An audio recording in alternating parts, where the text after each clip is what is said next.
السلام عليكم ورحمة الله وبركاته.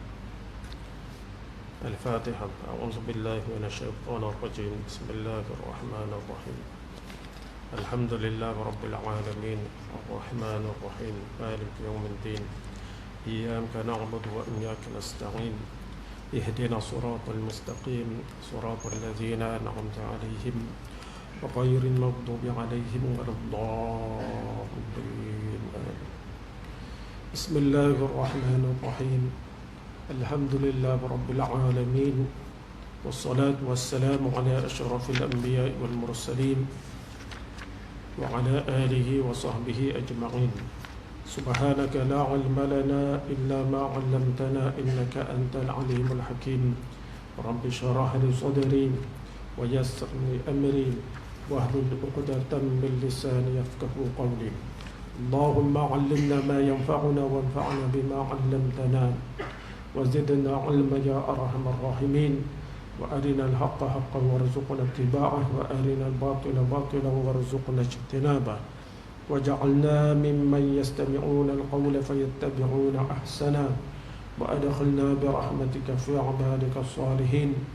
ولا حول ولا قوة إلا بالله ولا حول ولا قوة إلا بالله ولا حول ولا قوة إلا بالله العلي العظيم. اللهم يسر ولا تعسر وأتمم بالخير يا كريم. وبعد. Alhamdulillah, segala puji bagi Allah Subhanahu wa taala, selawat serta salam ke atas junjungan kita Nabi Muhammad sallallahu alaihi wasallam.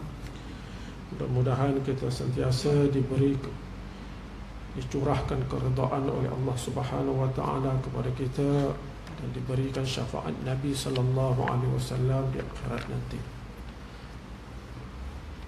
Kita sambung pengajian kita tuan-tuan dan kitab Manusia dan Islam. Kita masuk dalam perkara kekeliruan di sekitar kepercayaan qada dan qadar. Kekeliruan di dalam memahami qada dan qadar. Qada dan qadar merupakan salah satu daripada rukun iman. Ia wajib difahami secara benar. Namun di sana ada beberapa golongan di kalangan orang-orang Islam yang memahami qada dan qadar itu dengan cara yang salah. Antaranya, pertama, mereka menganggap bahawa kepercayaan kepada qada dan qadar adalah merupakan penghalang kepada kemajuan dunia ini. Mereka menyatakan kalau umat Islam bergantung kepada qada dan qadar, percaya kepada qada dan qadar, ia akan menyebabkan umat Islam tidak mampu meraih kemajuan di atas muka bumi ini. Ini fahaman yang meleset. Fahaman qada dan qadar ialah suatu fahaman bahawa setiap apa yang terjadi ini semuanya adalah perkara yang ditakdirkan oleh Allah Subhanahu wa taala. Tidak ada sesuatu perkara yang boleh berlaku, tidak ada manfaat yang boleh terhalang daripada kita, tidak ada bala yang dapat terhalang daripada kita melainkan dengan izin Allah.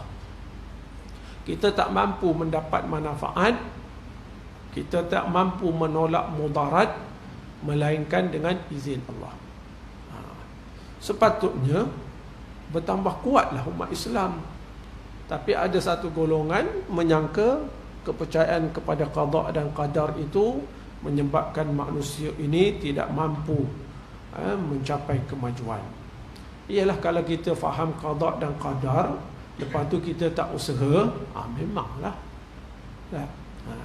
Tapi sejarah membuktikan bahawa ketika zaman Nabi SAW dan para sahabat yang mempunyai keyakinan yang kuat terhadap qada dan qadar, ketika itu para sahabat dapat menguasai sebahagian besar dunia dan menyebarkan keadilan di serata tempat walaupun di mana mereka berada. Kenapa mereka mampu berjihad, mampu berkorban, mampu melaksanakan perintah Allah? Kerana yakin kepada takdir semua itu daripada Allah. Mereka berusaha bersungguh-sungguh. Itu satu golongan. Golongan yang kedua pula, kekeliruan yang mereka timbulkan ialah salah faham mereka terhadap qada dan qadar.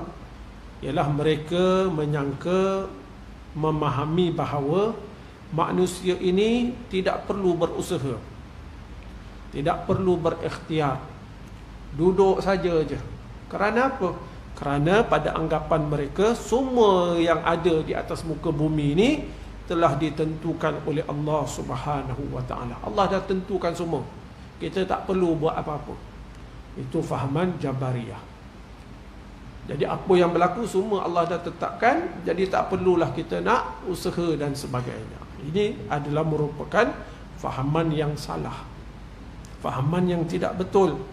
Kerana kita mengakui bahawa semua perkara memang telah ditakdirkan, ditetapkan oleh Allah Subhanahu wa ta'ala.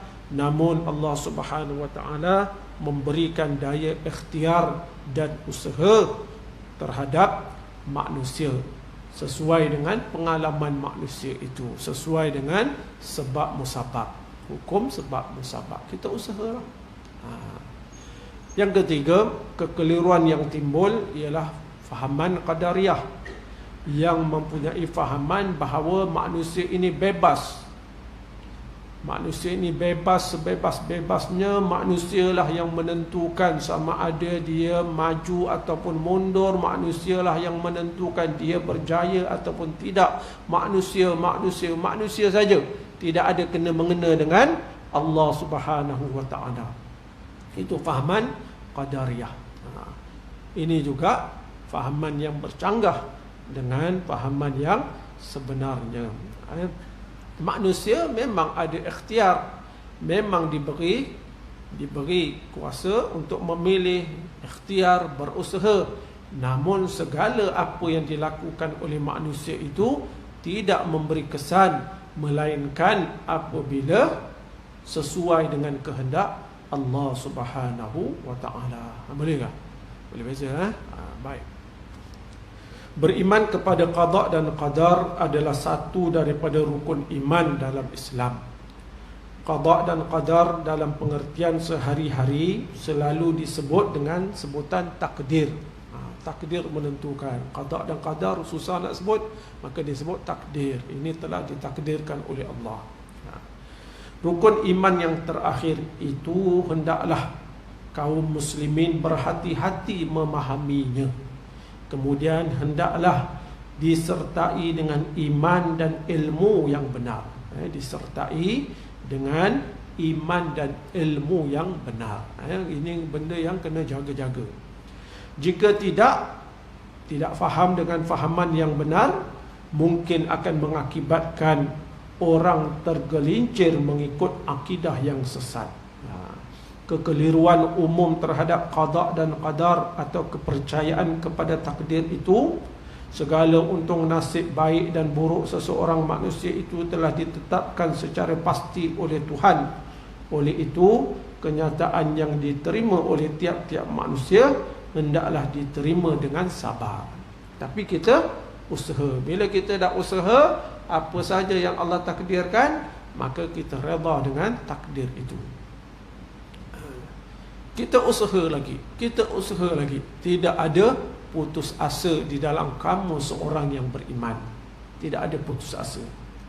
Sebab segala amalan kita diberi ganjaran oleh Allah Subhanahu wa ta'ala. Bukan apabila dapat keputusan baru dapat ganjaran. Tak, setiap amalan kita, sama ada kesudahannya berjaya ataupun tidak, tetap amalan itu diberi ganjaran pahala oleh Allah Subhanahu wa ta'ala. Menyebabkan orang yang beriman ni bersungguh-sungguh beramal, bersungguh-sungguh berusaha.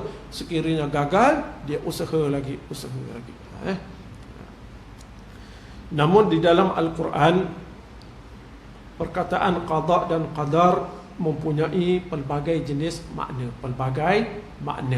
Qada itu dalam Al-Quran mempunyai banyak makna. Antara makna qada ialah hukum. Hukum dia sesuailah makna tu sesuai dengan ayat. Ada ketika qada itu diberi makna dengan hukum. Sebab itu hakim dalam Islam diberi nama qadi. Daripada qada tu semualah. Seperti mana dalam firman Allah Ta'ala, fala wa rabbika la yu'minuna hatta yuhakkimuka fima shajara bainahum thumma la yajidu fi anfusihim harajan mimma qadaita. Mimma qadaita wa yusallimu taslima. Perkataan qadaita tu daripada qada. Apa yang diterjemahkan? Artinya, maka demi Tuhanmu wahai Muhammad, mereka tidak disifatkan beriman sehingga mereka benar-benar menjadikan engkau hakim dalam mana-mana perselisihan yang timbul di antara mereka. Mana kamu ni tidak dianggap benar-benar beriman sehinggalah kita menyerahkan, menjadikan Nabi SAW sebagai hakim di dalam memutuskan perselisihan yang timbul. Kemudian mereka tidak pula merasa dalam hati mereka sesuatu keberatan daripada apa yang telah engkau hukumkan. Qadaita, iaitu di atas apa yang telah engkau hukumkan, dan mereka menerima keputusan itu dengan sepenuhnya. Dekat sini qadaita ni dengan makna hukum, qada. Ada lagi makna qada itu dengan makna perintah. Wa qada ni. Wa qada rabbuka alla ta'budu illa iyyah. Dan Tuhanmu telah perintahkan. Ini perintah pula.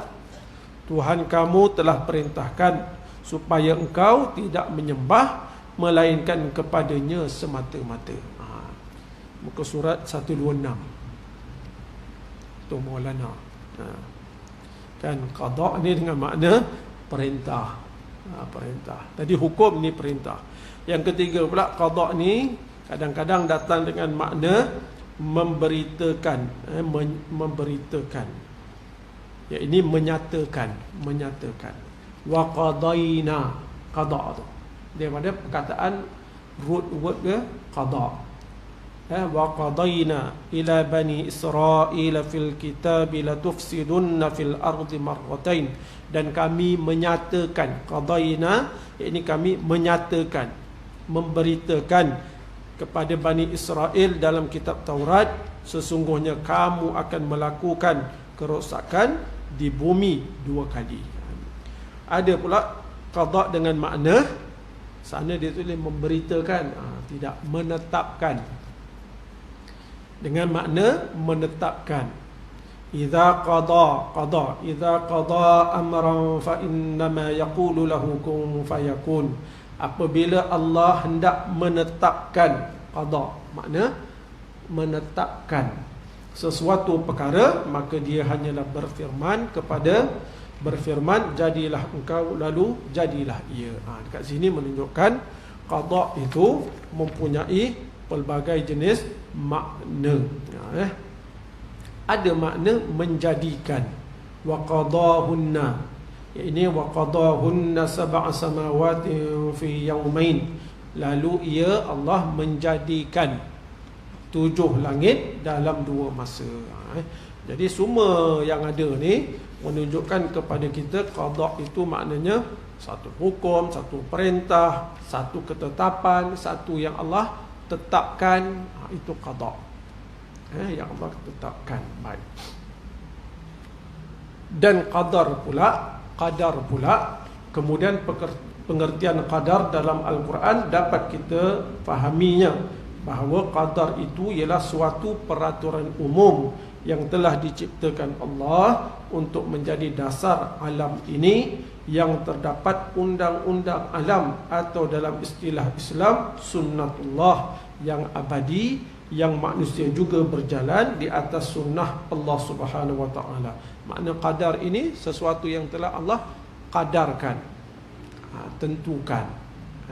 Makna ini dapat berapa, ini berapa, ini tinggi ke, rendah ke, gemuk ke, kurus ke, berjaya ke tidak, kalau berjaya berapa banyak, kurang ke sikit, qadar.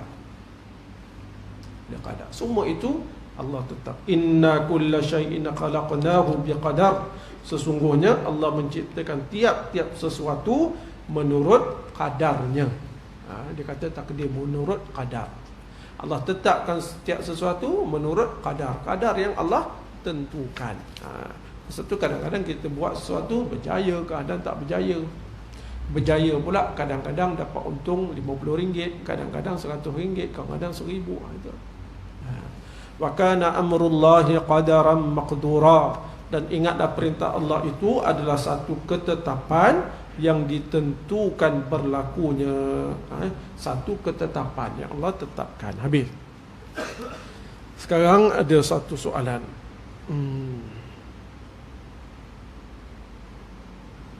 Jadi apa yang kita nak faham ialah setiap apa yang berlaku di dalam kehidupan kita, di dalam alam ini adalah merupakan takdir yang terdahulu, yang telah terdahulu, yang ditetapkan oleh Allah Subhanahu wa taala. Setiap yang berlaku ini sesuai dengan takdir yang Allah dah tetapkan.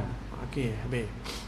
Persoalan sekarang keadilan Allah Subhanahu wa taala dan ikhtiar manusia. Ini pun satu perkara yang boleh menyebabkan salah faham. Apabila masalah takdir ditinjau sepintas lalu, tentu ada orang berkata, di manakah keadilan Allah Subhanahu wa taala? Tuhan telah menetapkan segalanya, sehingga ada orang yang miskin dan kaya, senang dan menderita, ada yang muslim, ada yang kafir. Kan? Allah dah tetap semua, mana ada keadilan, dia kata. Jadi dia kata masalah keadilan ini, keadilan Allah Subhanahu wa taala ini sejak dahulu lagi menjadi tajuk perbincangan yang hebat daripada golongan al-mutakallimin, yakni golongan yang membicarakan masalah ilmu kalam. Sama ada daripada mazhab Jabariyah, Mu'tazilah, Asy'ariyah dan sebagainya. Masalah keadilan. Sungguh sulit berbicara tentang keadilan dari sudut peninjauan manusia. Nilai yang ditetapkan manusia selalu subjektif. Dia nak cerita apa? Kalaulah kita nak cerita adil itu mengikut fahaman manusia, sudah tentu adil itu akan berbeza-beza berdasarkan individu tersebut. Kan? Kalau kita nak tetapkan adil ini semata-mata berdasarkan fikiran manusia, maka adil itu akan menjadi pelbagai. Orang ni kata adil, orang ni kata tak adil. Kan? Sebab dia subjektif. Kehidupan manusia di dunia nampaknya seirama dengan bentuk alam dan buminya sendiri. Kalau kehidupan manusia tidak rata, maka bumi dan alam nampaknya senantiasa berubah dan tidak tetap. Bukanlah bumi ini tidak rata. Bukankah bumi ini tidak rata? Kita temui bukit-bukit, lembah-lembah, ada jalan mendaki, ada jalan menurun. Di dunia ini ada benda yang padat keras, ada pula yang cair. Alangkah janggalnya kalau semua batu-batu jadi intan dan semua logam jadi emas. Dia cerita banyak kan. Jadi kita pun pening. Apa benda dia nak cerita? Dia nak cerita gini, seperti mana kita tengok muka bumi ni tak ada rata kan. Ada yang tinggi, ada yang rendah, ada yang ni lurah, ada ni macam-macam kan. Macam tu juga manusia. Tak sama semua cara berfikir. Itu je nak cerita dia. Tapi dia bercerita bukan main banyak kan. Boleh tak? Macam tu je. Macam itulah manusia pun tak sama. Dia kata, maka bila dah tak sama, apa yang akan jadi? Telah menjadi sunnatullah atau telah menjadi suatu hukum alam bahawa setiap kejadian ada mengandungi sebab dan akibat atau cause and effect. Ada sebab, ada akibat, di samping ada tujuan. Namun Allah Subhanahu wa taala menjadikan hukum alam ini secara umum, hukum alam ini sunnatullah, hukum alam ini secara umum ini berdasarkan dengan sebab dan akibat. Sebab dan akibat. Jika seseorang ingin menjadi pandai, dia hendaklah belajar bersungguh-sungguh.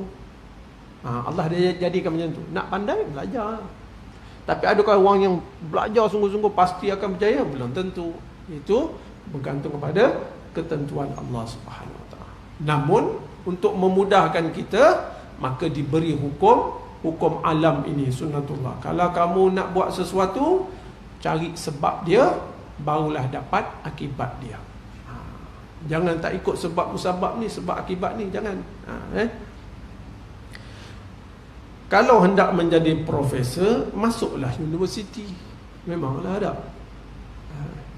Dan hendaklah bertungkus lumus, berusaha dan membuat penyelidikan untuk mendapat setinggi-tinggi ijazah.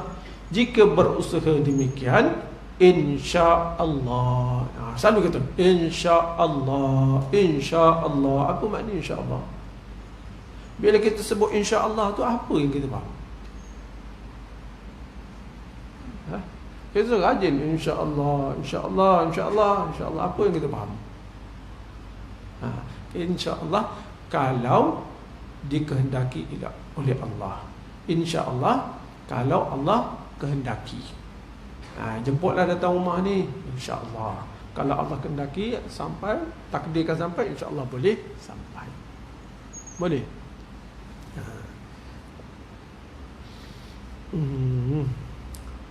Maka jika berusaha demikian bersungguh-sungguh, InsyaAllah, jika Allah kehendaki, cita-cita itu akan menjadi kenyataan. Adakah pasti? Tidak. Adalah mustahil sesuatu cita-cita berhasil hanya dengan berpeluk tubuh. Tadi kan dia kata, kalau ada sebab, adalah akibat dia. Kan?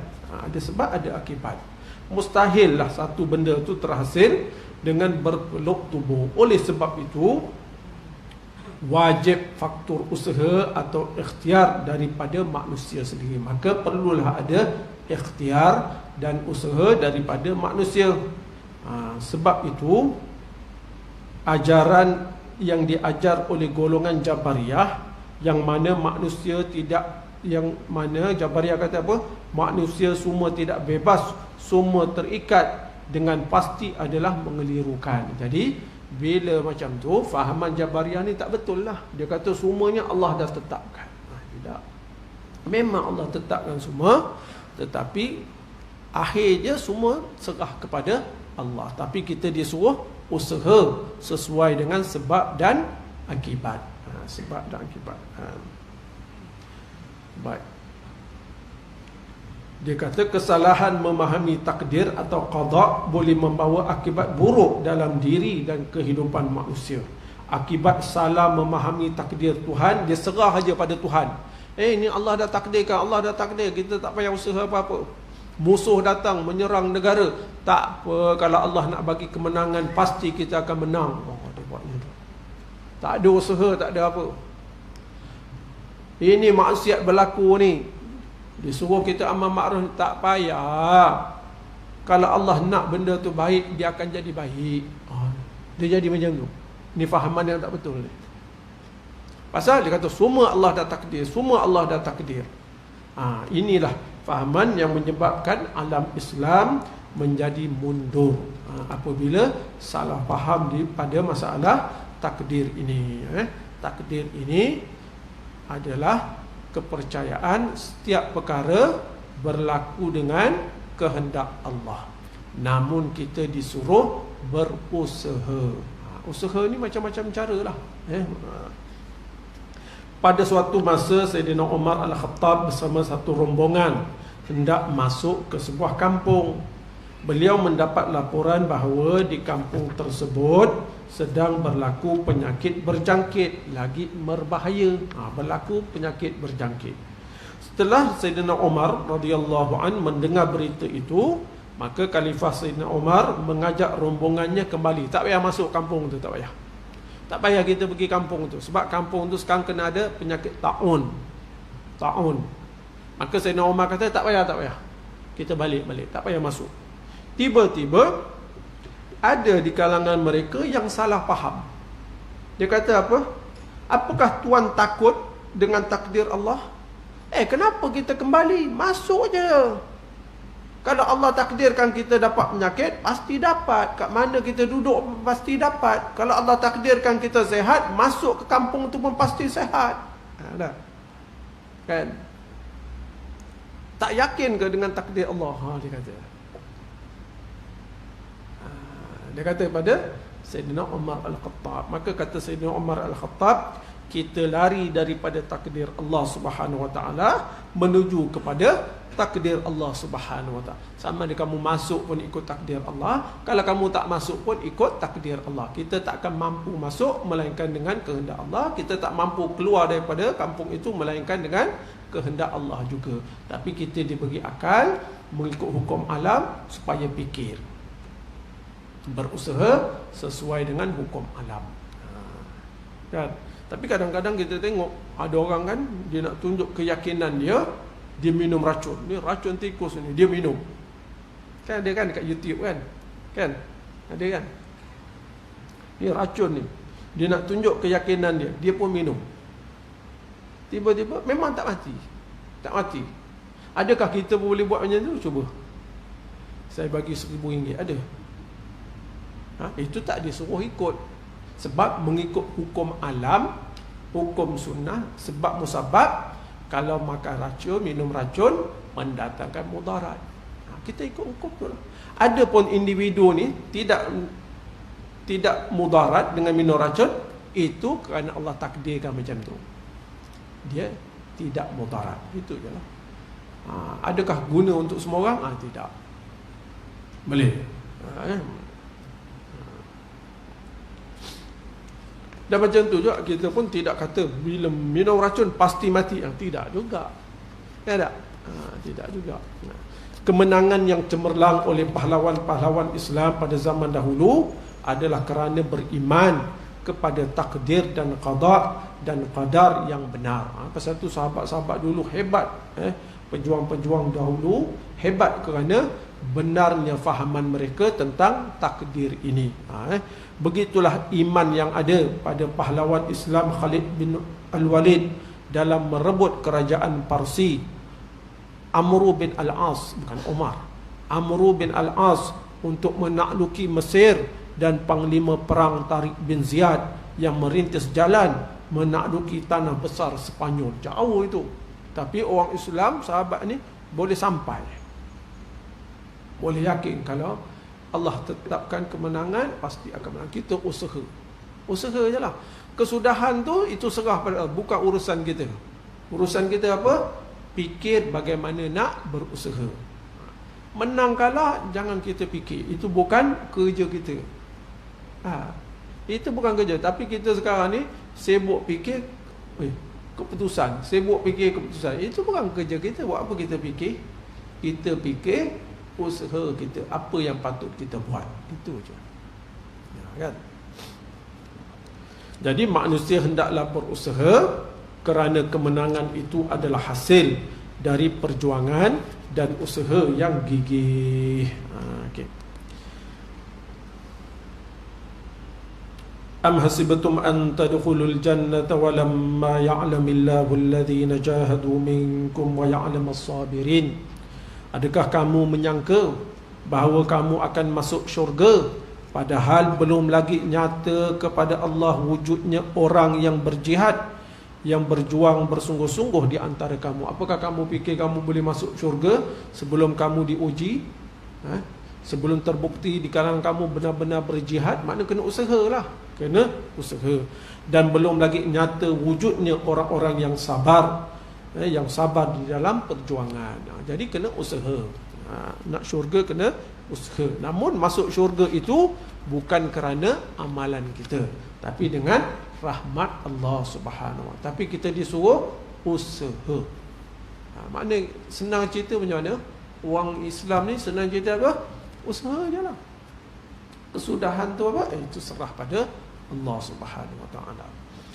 Bagi setiap peristiwa ada pula hikmah dan tujuannya. Baik, tadi ada sebab mendatangkan akibat, kan? Setiap benda ni ada sebab dan akibat, dan setiap peristiwa itu ada hikmahnya, dan tidak ada dalam penciptaan Allah ini sia-sia. Tidak ada yang sia-sia. Demikianlah peristiwa dan kejadian dalam kehidupan manusia, walaupun kita berusaha atau berikhtiar, tetap ia bukanlah perkara pasti. Kita dah berusaha, kita dah ikhtiar, namun kesudahannya belum pasti. Maka kita temui dalam kehidupan manusia itu pasang surut dan berbagai musim. Semua itu beriman, semua itu ada hikmahnya. Nak cerita semua itu ada hikmah. Buat-buat berjaya, buat-buat tak berjaya, semua itu ada hikmah. Sebab apa? Sebab tidak ada sesuatu yang Allah ciptakan, jadikan, melainkan ada hikmah. Masalah hikmah ni kadang-kadang kita nampak, kadang-kadang kita tak sedar. Sekarang kita tak sedar, dah lama nanti baru kita, oh Alhamdulillah, dulu Allah jadikan saya macam ni, Alhamdulillah sekarang. Jadi bila kita faham benda macam tu, maka beriman kepada takdir ini akan mengajar kita supaya jangan sombong dan bongkak. Kalau kita buat sesuatu berjaya, jangan sombong, jangan bongkak. Sebaliknya, jangan lekas putus asa kalau bertemu dengan kegagalan.